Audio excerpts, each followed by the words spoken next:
सहनाववतु सहनौ भुनक्तु सह वीर्यं करवावहै तेजस्विनावधीतमस्तु मा विद्विषावहै। ॐ शान्ति शान्ति शान्तिः। श्रीगणेशाय नमः। ॐ श्री सरस्वत्यै नमः। ॐ श्री गुरुभ्यो नमः। वक्रतुंड महाकाय सूर्यकोटिसमप्रभ निर्विघ्नं कुरु मे देव सर्वकार्येषु सर्वदा। या कुन्देन्दुतुषारहारधवला या शुभ्रवस्त्रावृता या वीणावरदण्डमण्डितकरा या श्वेतपद्मासना या ब्रह्माच्युतशङ्करप्रभृतिभिर्देवैः सदा वन्दिता सा मां पातु सरस्वती भगवती निःशेषजाड्यापहा। गुरुर्ब्रह्मा गुरुर्विष्णु गुरुर्देवो महेश्वरः गुरुरेव परं ब्रह्म तस्मै श्री गुरवे नमः। दक्षिणे लक्ष्मणो यस्य वामे तु जनकात्मजा पुरतो मारुतिर्यस्य तं वन्दे रघुनन्दनं। मनोजवं मारुततुल्यवेगं जितेन्द्रियं बुद्धिमतां वरिष्ठं वातात्मजं वानरयूथमुख्यं श्रीरामदूतं शरणं प्रपद्ये। ओला राजाधिराज श्रीरामचंद्र भगवान की जय। पवनसुत हनुमान की जय। उमापति महादेव की जय। बोलो भाई सब संतन की जय। श्री सद्गुरुनाथ महाराज की जय। मंगलमूर्ति मोरया।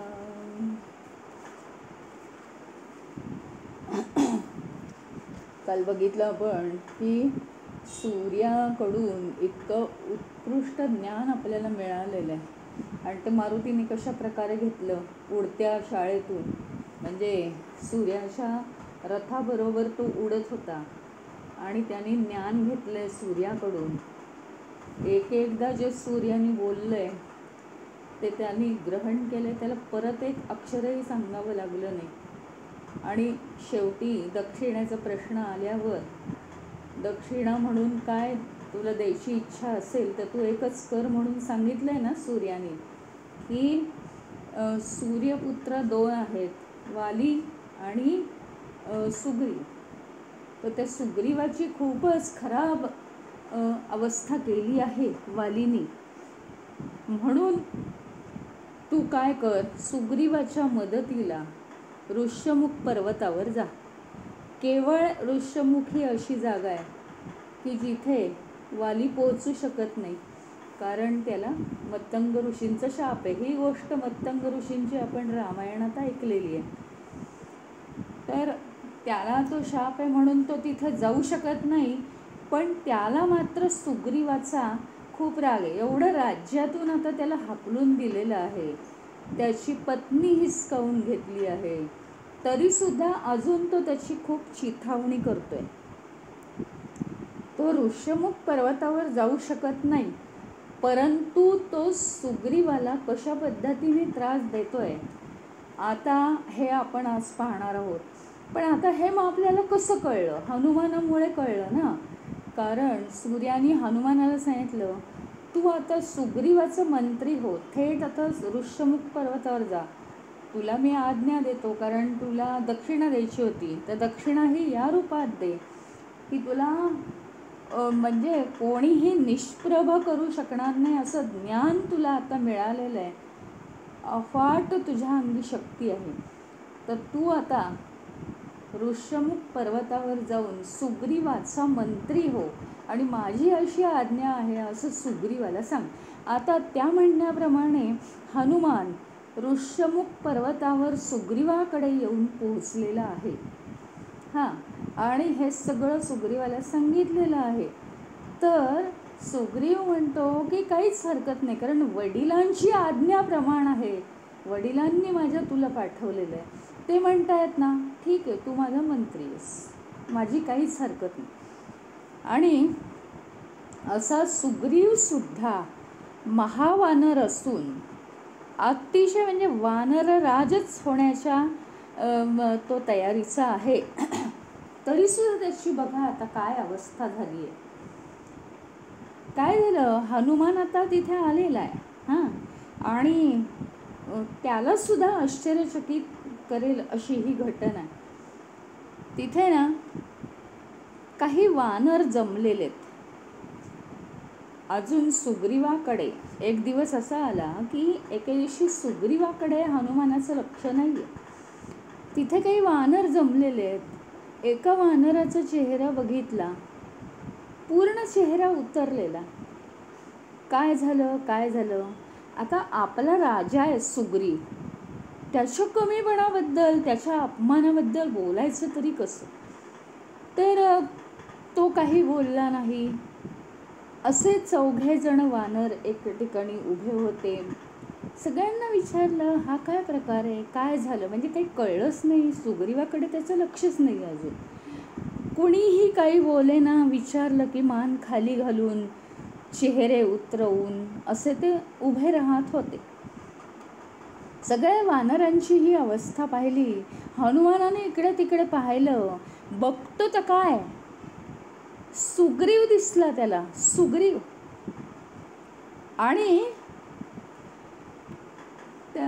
त्या दिवशी असं झालं की म्हणजे हे असं कायमच होत होतं, पण त्या दिवशी हनुमानाने असं बघितलं की काहीतरी एक कडकड कडकड आवाज झाला जोरात.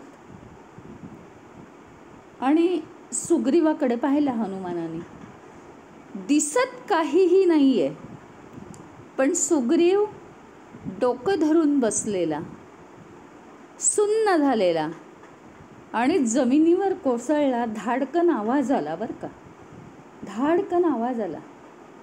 कासावीस झालाय सुग्रीव. हे काय आहे, हे काय आहे.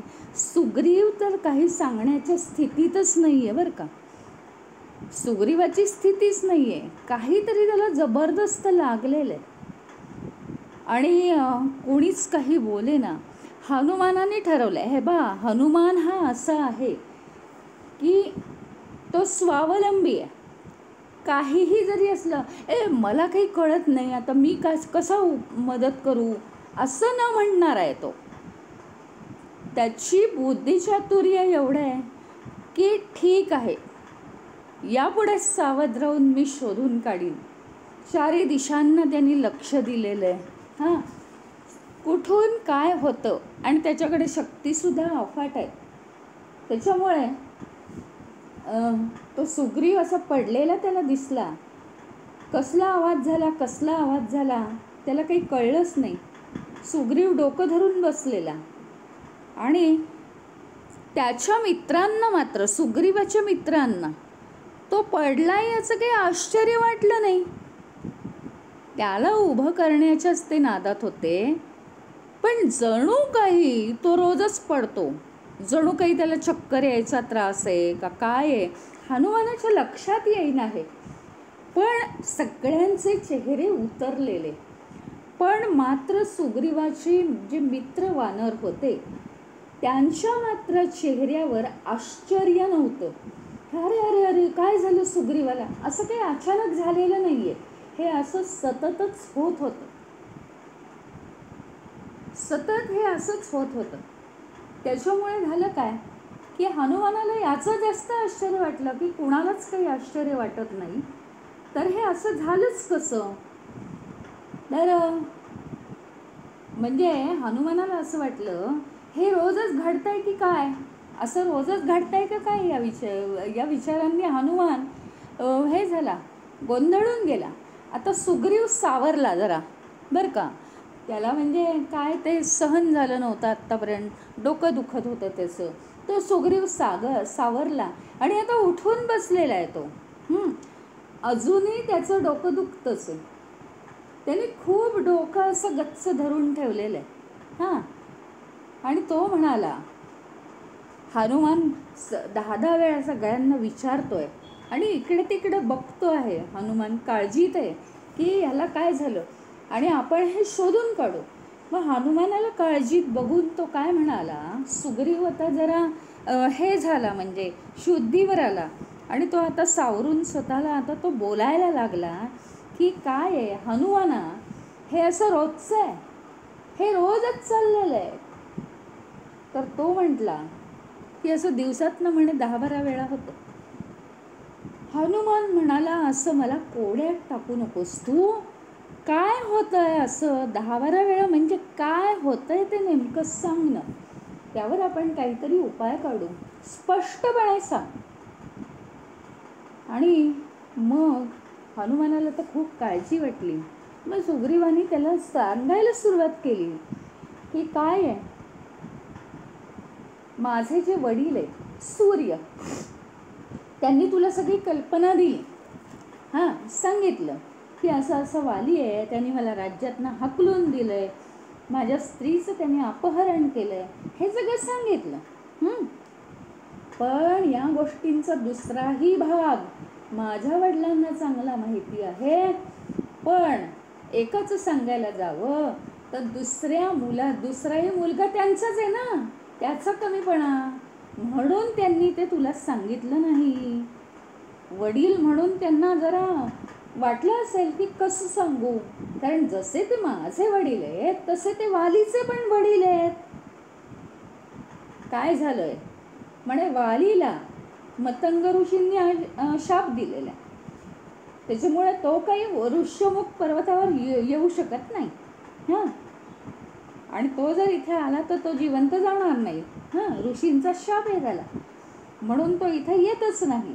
त्यामुळे जरी माझा जीव वाचला आहे तरी तो संतपलेलाच असून तो काय करतो माहिती आहे का तुला, एका उड्डाणात, रोज एका उड्डाणात तो कुठे इकडून तिकडे जातो, पूर्वेकडून पश्चिमेकडे एका उड्डाणात, दक्षिणेकडून उत्तरेकडे एका उड्डाणात तो जातो. ही त्याची शक्ती आहे म्हणे. आता त्याला माझा अपमान करायचा आहे, मग काय, त्याला छळ करायचा आहे माझा, असं सुग्रीव सांगतोय बरं का. आणि तेवढ्यात तो आता थरथर कापायला लागला, पुन्हा थरथर कापायला लागला. हे वालीच्या या खोड्या आहेत. आणि सुग्रीव पुटपुटतोय मनाशी, झाली वेळ झाली, आता काय करायचं. आता हनुमान वैतागला, हा नीट काही सांगत नाही आहे आपल्याला. त्यांनी मान फिरवली आणि तेवढ्यात काहीतरी घडलं.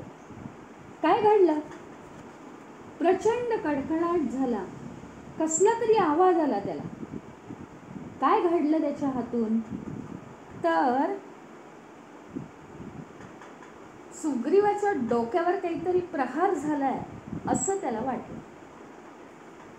आणि तो प्रहार कसला आहे, हनुमान त्या काळजीतच आहे बरं का. तर तो प्रहार कसला आहे, हनुमान आता निरखून पाहतोय. आता याला सोडायचं नाही, कोण प्रहार करतंय बघू.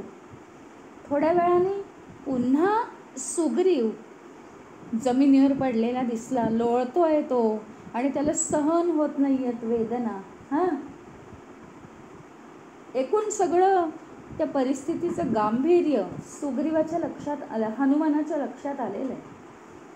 आणि आता त्याने ठरवलं, कशा पद्धतीने हा प्रश्न सोडवायचा. तो नक्कीच सगळं व्यवस्थित ऐकून घेण्यासाठी तो आता सुग्रीवाजवळ जाऊन बसलेला आहे बरं का. तो आता सुग्रीवाजवळ जाऊन बसलेला आहे.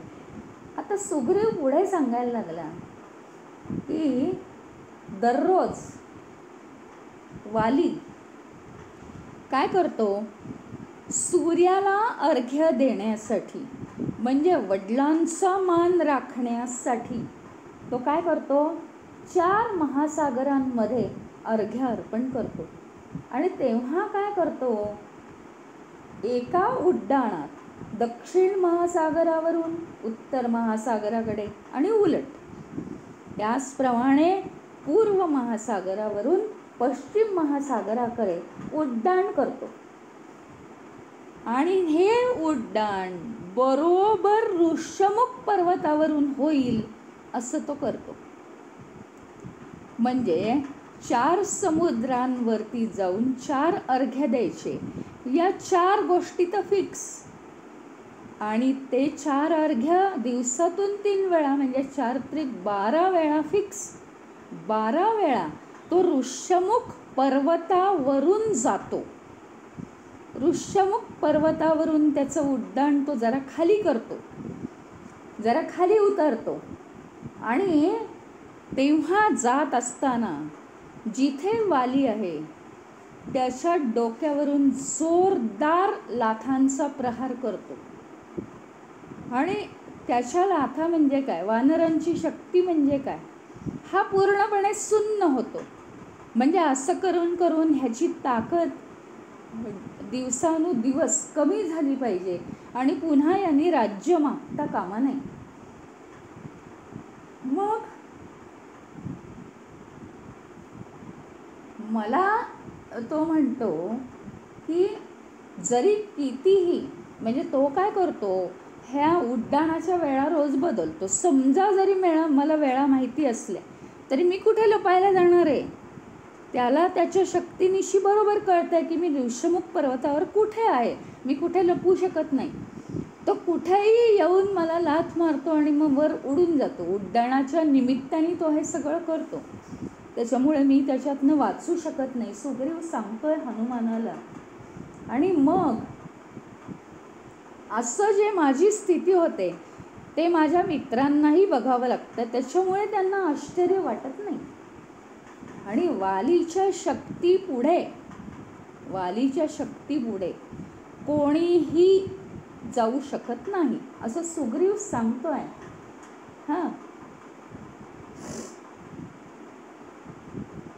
काय आहे, मित्रांनी माझ्या अनेकदा ठरवलं सगळ्यांनी मिळून त्याला धोपटून काढायचं, पण तो क्षणार्धात दिसेनासं होतो, अर्ध्या क्षणात तो दिसेनासं होतो. आणि सगळी किष्किंधा नगरी त्याच्या शक्तीपुढे थरथर थरथर कापते.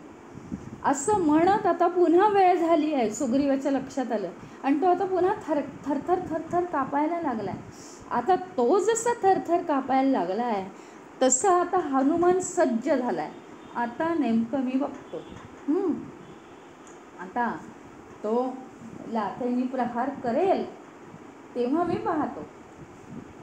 आता ती वेळ आली बरं का. लाथेनी त्यांनी प्रहार करणार तो सुग्रीवाच्या डोक्यावर. वालीची लाथ आली. इतक्यात हनुमानाने काय केलं माहितीये, उड्डाण केलं आणि त्याची दोन्ही पावलं आपल्या एका हातात पकडीत धरून ठेवली वालीची. गच्च मूठ हळूहळू तो आवळायला लागला. आणि ह्याला वाटलं वालीला आता आपलं संपलं, आता त्याच्या लाथेचा प्रहार बसणार. म्हणून सुग्रीव इतका घाबरला होता, त्याने अगदी एवढंसं अंग केलं होतं, पण त्याला आता काहीच झालं नाही. त्याच्या लक्षात आलं हनुमानाची शक्ती. आणि नंतर हनुमान त्याला ताकदीने अजून त्याचे दोन्ही पाय आवळून धरतोय. हे पाहून सुग्रीवाच्या सगळ्या मित्रांनी आणि सुग्रीवाने त्याला खूप प्रोत्साहन द्यायला सुरुवात केली. अजून कर, याला मोकळं सोडू नकोस, याला आज इथून सोडायचं नाही, तो खूप सुग्रीवाची वाट लावून टाकतो, त्याची अतिशय दयनीय त्यांनी अवस्था केलेली आहे. इतकं या हनुमानाचं धैर्य बघितलं आणि वाली एकदम थंड झालेला आहे. एकदम वालीला धक्का बसला. आजपर्यंत त्याच्या शूरपणाला कोणी हात लावला नव्हता, त्याच्या शक्तीला कोणी कमी लेखलं नव्हतं. एकीकडे अपमान तर एकीकडे तो अगदी हतबल झालेला आहे की मी आता जिवंत सुटू शकतो की नाही, ही सोडवणूक कशी करून घ्यायची. तो जोरजोरात हिसका द्यायला लागला ना, तर अजून अजून गच्च दोरीने बांधल्यासारखी यांनी मूठ केली आपली आणि तो त्याला पकडू लागला.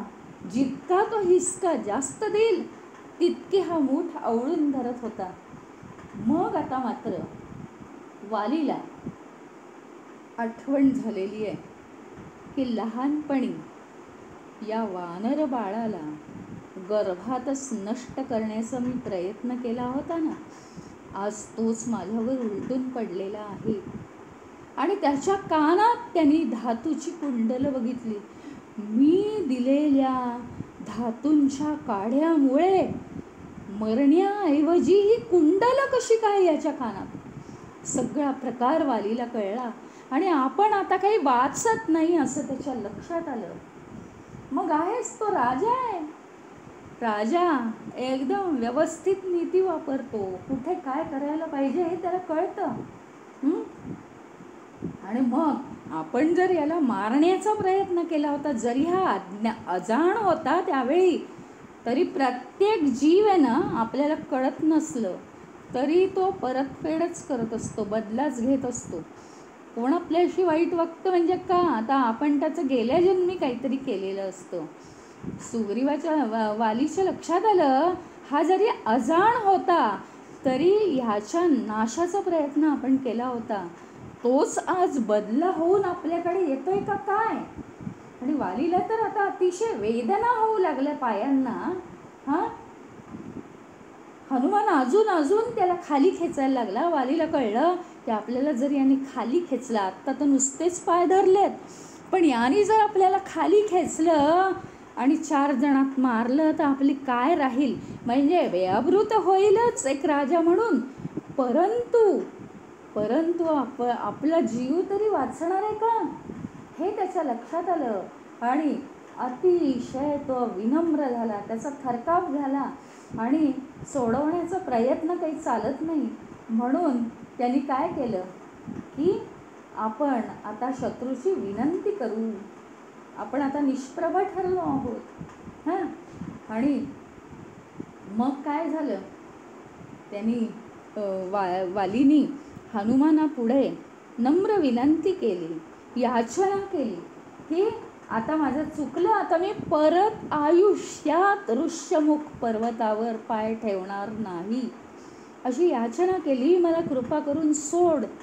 बस हुशारी राजाची असतेच ती, त्या क्षणी तिथून सुटून जाण्यासाठी. आणि मग त्याची ती याचना आहे, भीक आहे, भीक मागतोय तो. आणि अशा याचकाला तसंच हे करता येत नाही, आपल्याला शिक्षा देता येत नाही. म्हणून हनुमानाने त्याला सोडलं, वालीने उंच उड्डाण केलं आणि तो निघून गेलेला आहे. आकाशात त्याने झेप घेतली. पण हनुमानाच्या आता हे लक्षात आलं आहे, याच्या सोडवणुकीतून हा कायमचा उपाय नाही आहे, काहीतरी वेगळं करावं लागणार आहे. आज ही मस्ती उद्या ती मस्ती असं हा करणारच आहे, हे हनुमानाला कळलं. आणि ठोस उपाय आपल्याला केला पाहिजे या विचारातच तो होता. आणि तिथून मग ते सगळे एकत्र राहायला लागले. पण निदान तात्पुरतं तरी आता हे झालेलं आहे की सोडवणूक झालेली आहे की तो रोज यायचा आणि संपूर्ण म्हणजे शुद्धीवरच माणूस राहू शकणार नाही अशी त्याची ती लाथ याने कायम सारखी सहन करायची. आणि दिवसातून 10-12 वेळा. म्हणजे काय तर त्याच्यामुळे आता सुग्रीवाचा सुद्धा जीव वाचला होता. पुढे काय झालं, पुढे आता असेच प्रसंग मागून प्रसंग घडत आहेत. पण इथे हनुमानाचं सामर्थ्य मात्र वाखाणण्यासारखं आहे. म्हणजे वालीच्या तावडीतून सुग्रीवाला सोडवण्याचा हा पहिला प्रयत्न आहे.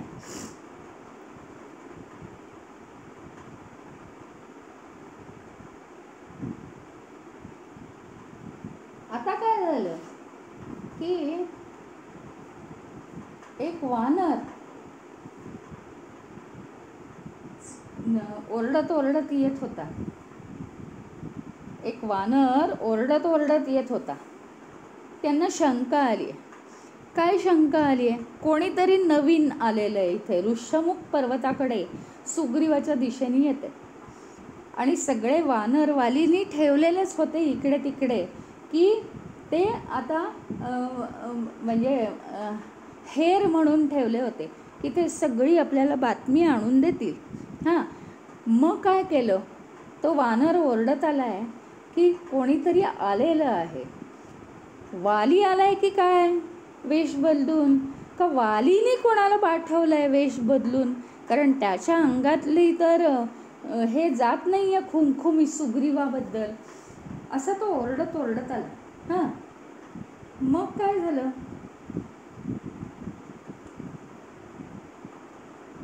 आत्ताच तर तो गेला आणि आता तो खाली परत कसा येईल हनुमानाला वाटलं बरं का. कारण हनुमान बुद्धिचातुर्याने राहणार आहे.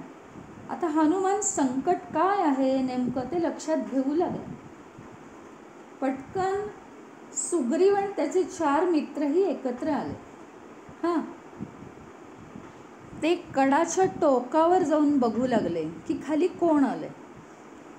सुग्रीवाने हनुमानाला सांगितलं की तू एका साधूचं रूप घे.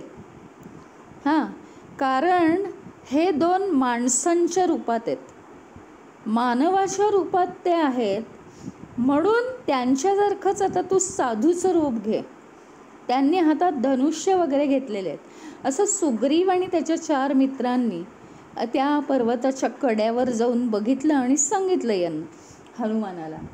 हनुमानाने साधूचा याचकाचा वेश केला आणि तो गेला. वाली काही त्याला दिसला नाही.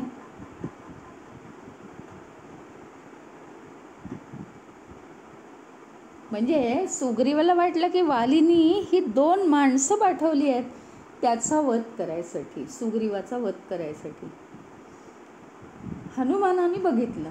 हां, त्याने तो वेश धारण केला आणि निघाला तो. ही माणसं कोण आहेत? कारण सुग्रीवाने सांगितलं तू जा साधूच्या वेशात जा, त्यांच्याशी काहीतरी बोल, त्यांची खात्री करून घे. वालीने पाठवला असेल तर त्यांच्याशी जरा लढून 2 हात कर परस्पर, आणि जर ती माणसं वेगळी असतील तर त्यांना तू माझ्याकडे घेऊन ये.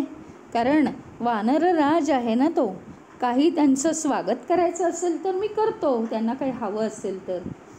मग हा गेला आणि जर म्हणे इतर कोणीतरी असतील तर मात्र आपण मैत्री करूया असं सुग्रीवाने सांगितलं. मग असा तो संन्याशाच्या वेशात आता हनुमान खाली उतरलेला आहे आणि या 2 देखण्या अशा ऋषितुल्य माणसांना त्यांनी बघितलं. आता काय गंमत झाली बघा. यांना बघून हनुमानाला वाटायला लागलं आपल्या शरीरातला कडकपणा नष्ट होतोय, हाडं विरघळतायत, हाडं विरघळतायत असं त्याच्या लक्षात आलं. तुम्हाला माहिती आहे ना त्या ऋषींनी त्याला शाप दिला होता, त्यामुळे तुझी हाडं विरघळतील. योग्य म्हणजे ज्याचा सेवक तू आहेस त्याच्यासमोर तू आलास की तुझी हाडं विरघळतील. त्याला वाटायला लागलं, पण त्याला काही आठवेना, ते त्याला कळेना आणि तो विचारही काही करू शकला नाही. पण काहीतरी होतं आहे, शक्तिपात होतो आहे की काय त्याचं लक्षात आलं. आणि तेवढ्यात आपण का आलो आहे खाली हे सुद्धा त्याला आठवेना. नंतर एकदम आठवलं आणि त्याने त्यांच्याशी, त्या 2 व्यक्तींशी बोलायला सुरुवात केलेली. आता तो म्हणतोय, अतिशय हनुमान अतिशय चातुर्य आहे त्याच्याकडे बरं का. तो म्हणाला तुम्ही योद्धे वाटताय कारण तुमच्या हातात धनुष्यबाण आहे. काही तुम्हाला मदत हवी आहे का? कुठे निघालायत तुम्ही? काय काम काढलंय? आणि जरी तुम्ही साधूचा वेश घेतला असलात, म्हणजे असं तो का बोलतोय की तुम्ही आम्हाला फसवू शकत नाही, तुम्ही जर वालीकडून आला असाल तर, एवढ्यासाठी तो असं बोलतोय. जरी तुम्ही साधूच्या वेशात असलात तरी तुमचं सौंदर्य खूप आहे, एखाद्या राजाला शोभेल असं, आणि शक्ती पण छान आहे. अशी शक्ती पाहिली तर तुमचे देवही लाजतील. देवांपेक्षा सुद्धा तुमचं सौंदर्य आणि शक्ती अफाट आहे. आणि अशी इंद्रधनुष्यासारखी भव्य आयुध घेऊन कुठे निघालायत तुम्ही? भरभरून आत्मविश्वास आहे तुमच्याकडे. तुम्ही काय देवबिव आहात का? माणसं नाही आहात तुम्ही. आणि खरं तर इतकं राजवेंड रूप आहे तुमचं की राजे होण्याच्या पात्रतेचे तुम्ही. अहो, इथे वनात काय करताय मला कळत नाहीये. हा साधूचा वेश का घातलाय तुम्ही? आणि त्याचा आवाज अतिशय गोड, अतिशय गोड. श्रीराम सुद्धा त्याच्यावर मोहित झालेत. आणि तो विचारतोय की तुमची काय अडचण आहे, काही कळू शकेल का? मी काही मदत करू शकतो का तुम्हाला? तर आता काय झालं माहिती का?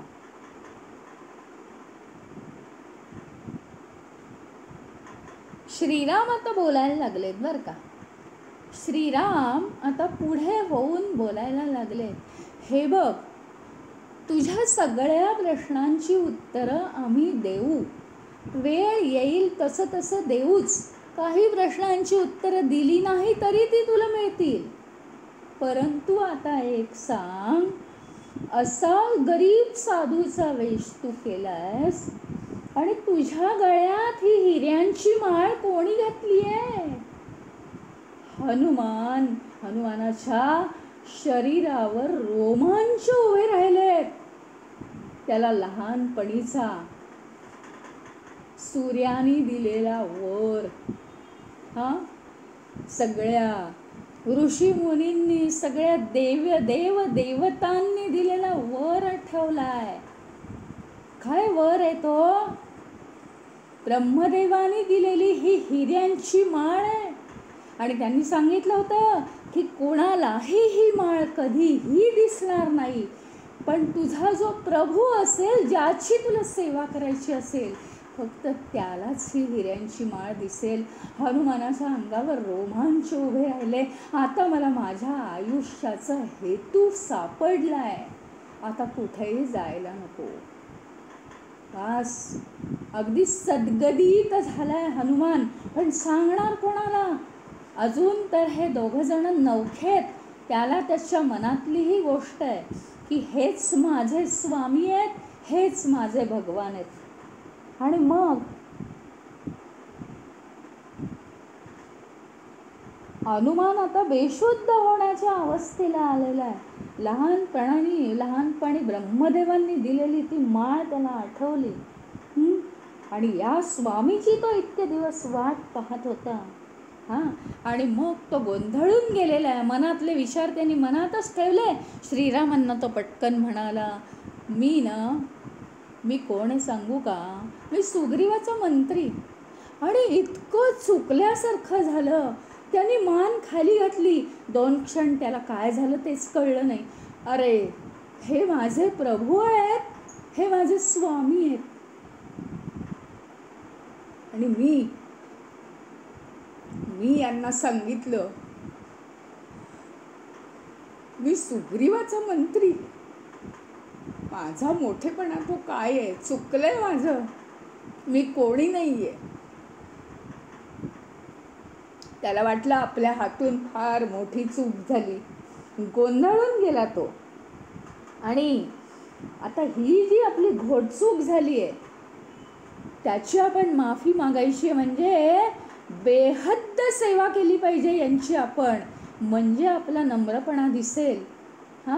कितीही नम्र असलं तरी कोणत्या तरी शब्दातून आपला मोठेपणा डोकावत असतो. असं हनुमानाच्या लक्षात आलं की मला यांच्यापुढे खूप नम्र झालं पाहिजे.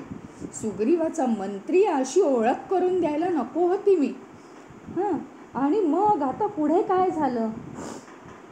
आता श्रीराम मागे झालेत बरं का. आता तो म्हणतो, मी सुग्रीवाचा मंत्री आहे.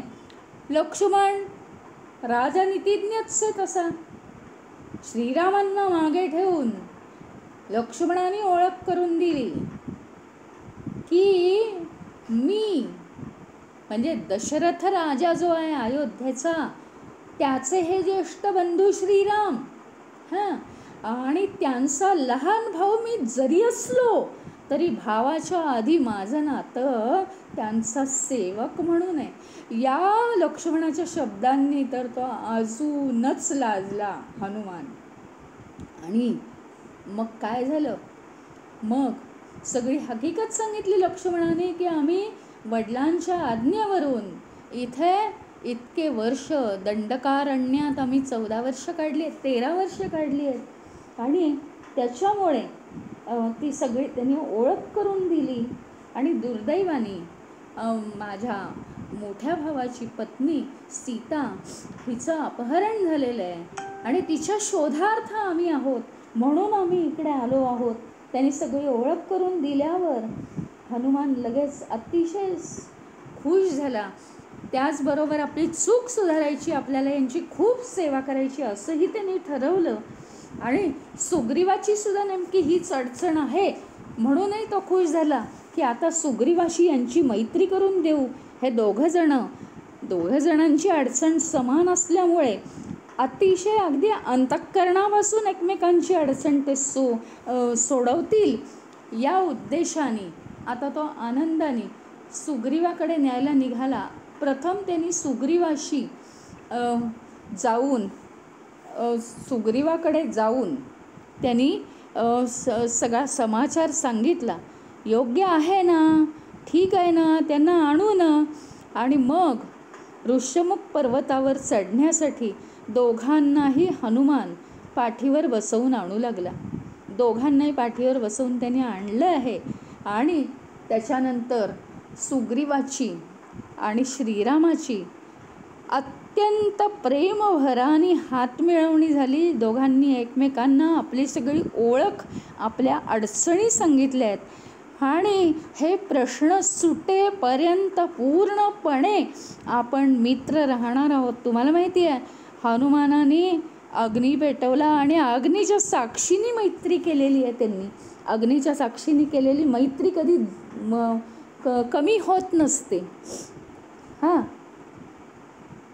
आणि नंतर तो ज्यावेळी हनुमान ह्याच्याकडे सुग्रीवाकडे गेला होता काही बातमी देण्यासाठी, त्यावेळी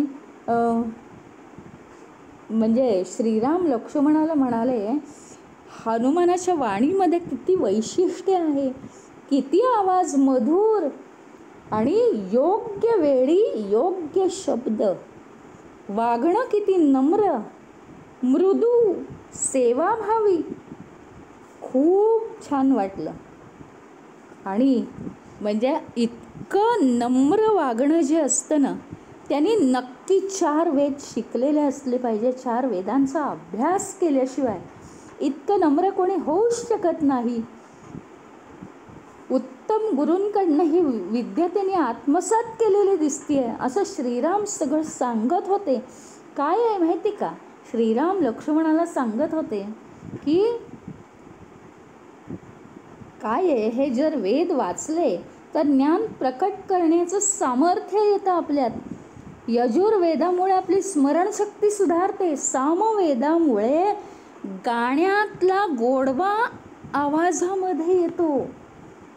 व्याकरण किती शुद्ध आहे त्याचं, बरोबर पाहिजे तिथे पाहिजे ते शब्द आणि कुठेही काहीही चुकीचं जोडणं नाही.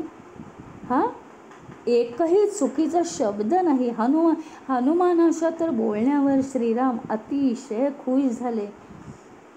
अतिशय खुश म्हणजे काय, त्याचं हे बोलणं भारदस्त. आणि असा जर एखादा सेवक आपल्याला मिळाला ना सीतेच्या शोधासाठी, नम्रही पाहिजे पण कर्तृत्ववानही पाहिजे, असं श्रीराम मनातलं सगळं हनुमानाला लक्ष्मणाला सांगत होते.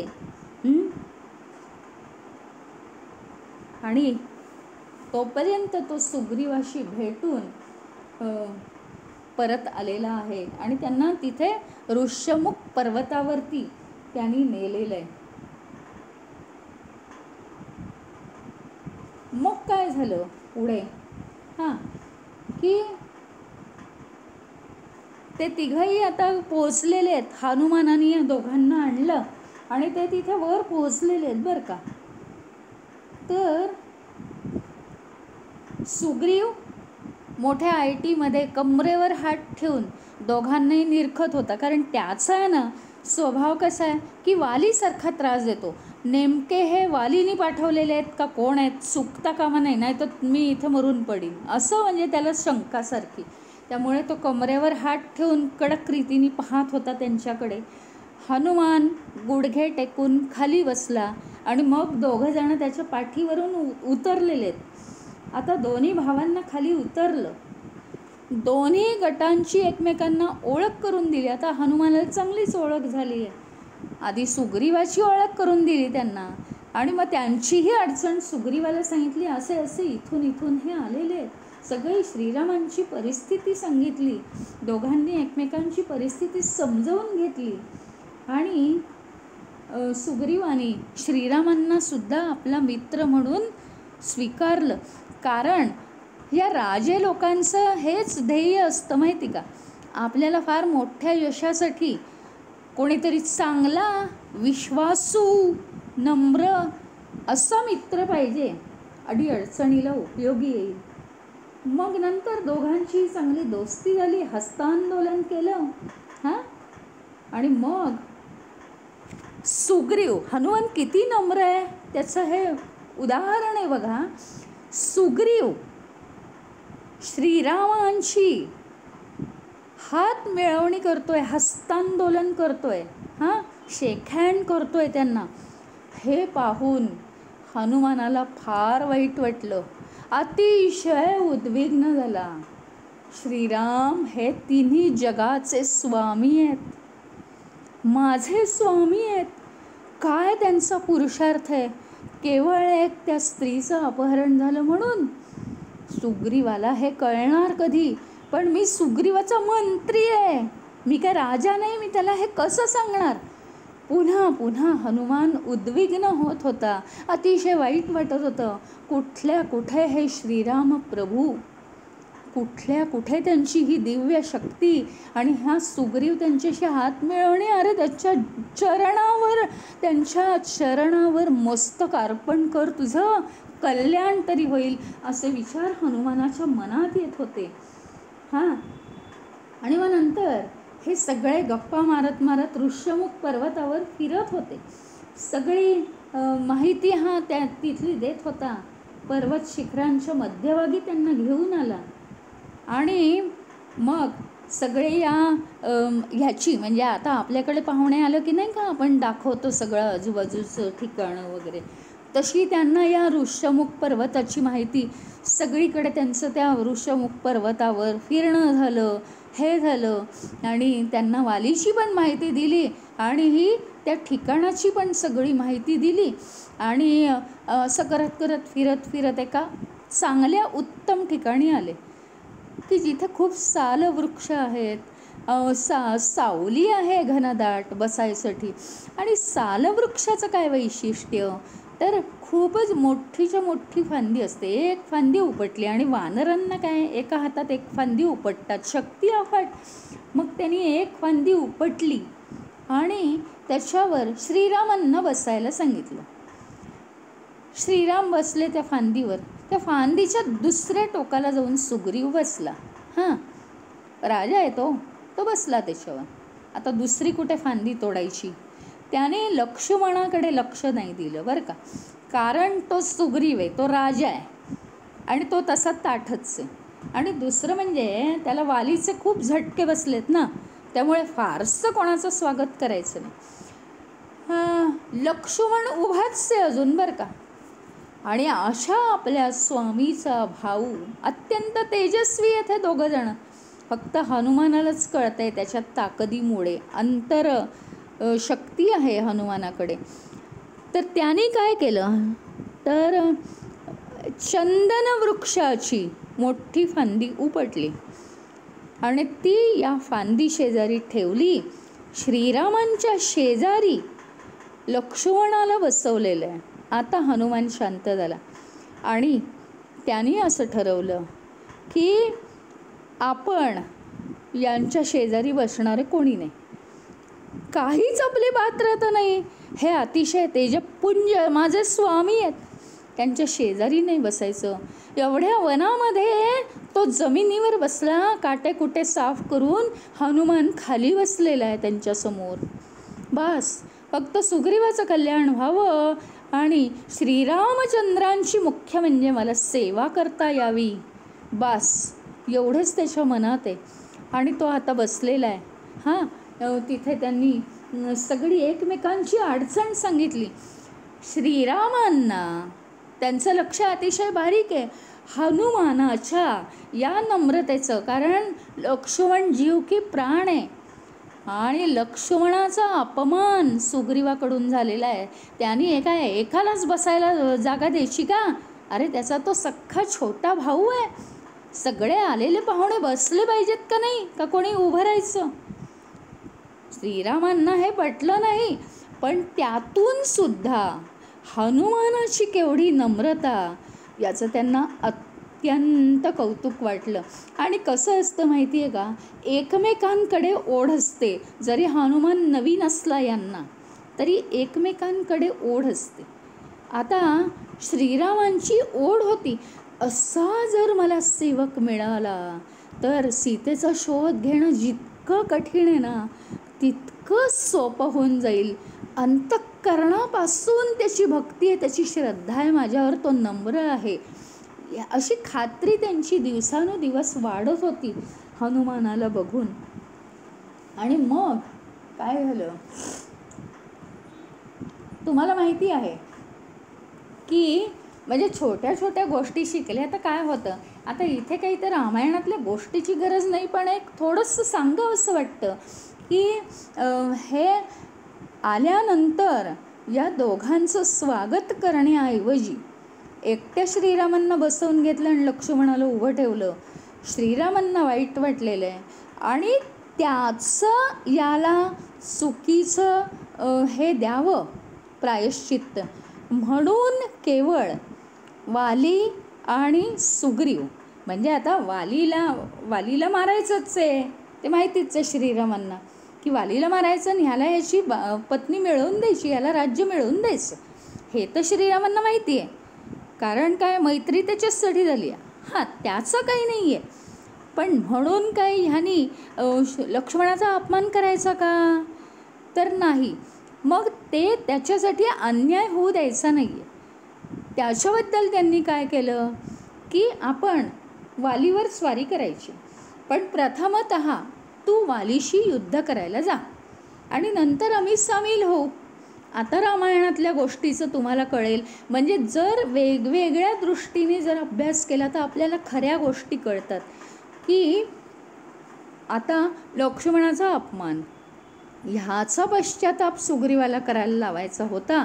म्हणून वाली आणि सुग्रीवाचं युद्ध जुंपलेलं असताना अतिशय दोघंही शूर होते, पण त्याला वालीचा थोडासा मार खाऊ दिला, कारण त्याला समजलं पाहिजे. असा पाहुण्यांचा, आलेल्या अतिथींचा असा अपमान करायचा नसतो, त्यांचं स्वागत करायचं असतं. बाकी तर तुला काही द्यायचं नव्हतं, घरातलं उचलून खाणं पिणं नाही का, तर तिथे फक्त बसवायचं होतं. ती एक फांदी तोडली, त्याच्याऐवजी 2 फांद्या तोडल्या आणि त्यांना बसवलं, पण ते केलं नाही.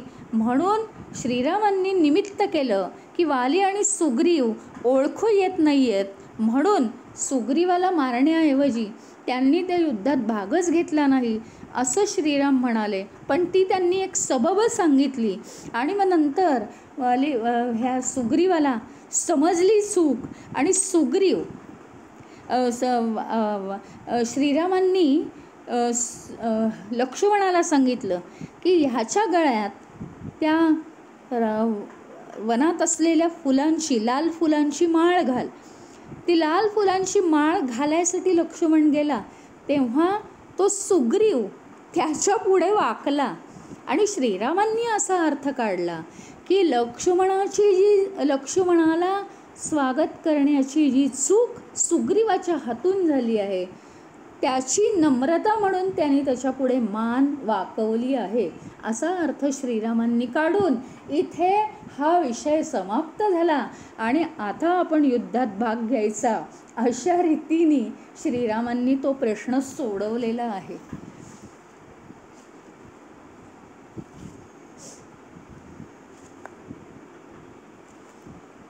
मग आता पुढे काय झालं? पुढे तर आपल्याला माहिती की ते त्यांनी ठरवलं की आता झालं, मग वालीचा वध झाला वगैरे. या रामायणातल्या गोष्टी आहेत. हनुमानाचं काय? हनुमानाचं काय महत्त्व आहे? आता हे सगळे झाले, म्हणजे आता काय होतं, 4 महिने होते. श्रीरामांनी स्वतःनीच सांगितलं होतं, पाऊस आहे, शत्रूवर हालचाल करणं, शत्रूवर हल्ला करणं योग्य नाही, पावसाळ्याच्या दिवसात असं करायचं नसतं. ठीक आहे, वालीला चांगला चान्स मिळाला आहे, राज्य उपभोगण्याचा, स्त्रिया उपभोगण्याचा त्याला चांगला चान्स मिळाला आहे. पण आता काय झालं आहे? आता काय झालं आहे, एक दिवस तुम्हाला माहिती आहे, तो प्रसंग काही आपल्याला रंगवायचा नाही, हे रामायण नाही आहे. तर एक दिवस असं झालं आहे, आता हा सुग्रीव हा किष्किंधेचा राजा आहे. आणि तो संपूर्णपणे स्त्रियांमध्ये आता मग्न आहे. त्याला वाटलं आता सगळं मिळालं, राज्य मिळालं, सगळं झालं. राज्यसुद्धा तो अजून नीट करत नाही आहे. आता तिथे बाहेर खाण खाण खाण खाण एक दिवस आवाज आला बरं का. आवाज आला, धनुष्याचा टणत्कार करत तिथे लक्ष्मण आला आहे. आणि तो म्हणतोय, ए कृतघ्न वानरा, आता तुझे मित्र जे आहेत ते अडचणीत आहेस आणि तू स्वस्थ कसा? पावसाळ्याचे 4 महिने तुला वेळ दिला होता, पावसाळा तुझा अजून संपायचा आहे का काय? शुद्धीवर आहेस की नाही? आरडाओरडा करायला लागला. आणि हा इतका आरडाओरडा करणारा माणूस कोण आहे? सगळे हळूच बघायला लागले. परंतु सुग्रीवाला सवय आहे सगळ्याकडे दुर्लक्ष करायचं, सगळीकडे दुर्लक्ष करायचं. त्याला एक अशी राजेपणाची खूप मस्ती आहे. त्याचं कारण तो त्या वालीच्या मस्तीतून तो गेलेला आहे. आणि आता त्याला वाटलं आपल्याला सगळं मिळालं. तो काही कोणाला त्याच्या सेवकांना आज्ञासुद्धा करेना, त्याच्यामुळे सेवकही मध्ये पडेनात. काय व्हायचं आहे ते होऊ दे. शेवटी त्याने आपल्या झोपण्याच्या खोलीतून खिडकीतून बघितलं, बाहेर लक्ष्मण संतापलेला आहे. त्याने ताराही, आता वालीने सांगितलं होतं ना मरताना की ताराही अतिशय हुशार आहे, तिच्या सूचनेप्रमाणे तू वागत जा, तिचा सल्ला घे. तारेला पाठवलं, ती बोलायला हुशार आहे. लक्ष्मणाकडे गेली, काहीतरी बोलली स्वामीबद्दल आणि तिच्यामुळे तो आता परस्त्री आहे, काय बोलायचं म्हणून तो शांत झाला. आणि तिने सांगितलं तुम्ही आत या. नम्रता होती तिच्या अंगी. तिने त्याला आत बोलवलं. आत गेल्यानंतर जसा हा दिसला समोर तसा तो चिडला, पण मध्ये हनुमान पडलेला आहे. आता हनुमान सुग्रीवाला घेऊन आत गेला आणि म्हणाला, तुला 4 महिन्याचा कालावधी दिला होता, पावसाळ्याचं निमित्त होतं, तुला सगळी मजा करायला मिळालेली आहे, तुला राज्य मिळाले, काही नाही असं नाही. तुझ्या म्हणण्याप्रमाणे इतका तू कुठे लोळत होतास ते ऋष्यमुख पर्वतावर, आणि एवढी तुला भीती, तो लाथांचा मार, आठवत आहे का हे सगळं? एवढ्या सुख समृद्धीत आल्यावर तू सगळं विसरलायस. आणि आज जरी मी तुझा मंत्री असलो तरी मला माफ कर, कारण राजा जर त्याचं कर्तव्य विसरत असेल तर त्याचं हित साधण्यासाठी मंत्रीच त्याला काहीतरी सांगू शकतो. आणि जर आज हे मी तुला सांगितलं नाही तर तुझा जीव धोक्यात आहे, हे लक्षात ठेव. जे श्रीराम वालीला, एवढा महापराक्रमी वाली, त्याला तू अडवू शकलास का इतके वर्ष? आणि तो तुला लाथांचा प्रहार करत होता. ते श्रीरामांनी एका बाणात त्याचा वध केला. ते श्रीराम तुला काही करू शकणार नाहीत का? तू जर शपथेला जागला नाहीस, तू प्रतिज्ञा मोडलीस तर काय होईल तुझं? आत्ताच्या आत्ता जागा हो. आणि त्यानंतर त्यांनी सांगितलं, पहिली जाऊन तू लक्ष्मणाची माफी माग. आणि तो लक्ष्मणाकडे आलाय. त्याला सांगितलं त्यांनी की ठीक आहे, माझी चूक झाली, आत्ता ताबडतोब मी सैन्य उभं करतोय आणि सीतेच्या शोधासाठी 4ही दिशांना 8ही दिशांना त्यांनी वानर पाठवायला सुरुवात केलेली आहे. मग मात्र सगळीकडे आनंदी आनंद झालेला आहे. त्यामुळे जर आपल्याला साम्राज्य मिळालं, समृद्धी मिळाली, थोडक्यात संपन्नता आली, कशाही प्रकारची संपन्नता आली, तर आपलं कोणालाही दिलेलं वचन हे आपलं स्मरणात राहत नाही, विस्मृतीमध्ये जातं. हे आपण ओळखून घ्यायला पाहिजे. आज आपण आता इथं थांबणार आहोत आणि अशा हनुमंताच्या कधी पराक्रमाच्या, तर कधी योग्य सल्ला, तर कधी मधुर वाणी, तर कधी नम्रता, म्हणजे अफाट साम्राज्य आहे. जीवनाचं सगळं साम्राज्य, सगळे गुण हनुमानामध्ये भरलेले आहेत. ते आपल्याला आता हळूहळू पाहायला मिळणार आहेत. खरोखरी आपण धन्य आहोत.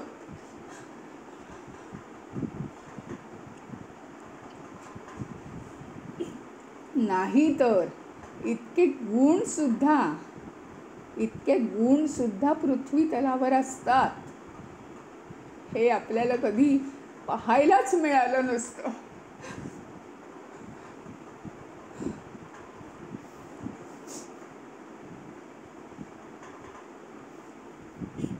राजाधिराज श्री रामचंद्र भगवान की जय. पवन सुत हनुमान की जय. उमापति महादेव की जय. ओम पूर्णमदः पूर्णमिदं पूर्णात् पूर्णमुदच्यते पूर्णस्य पूर्णमादाय पूर्णमेवावशिष्यते. ओम शांति शांति शांति. हरि ओम. श्री गुरुभ्यो नमः. हरि ओम.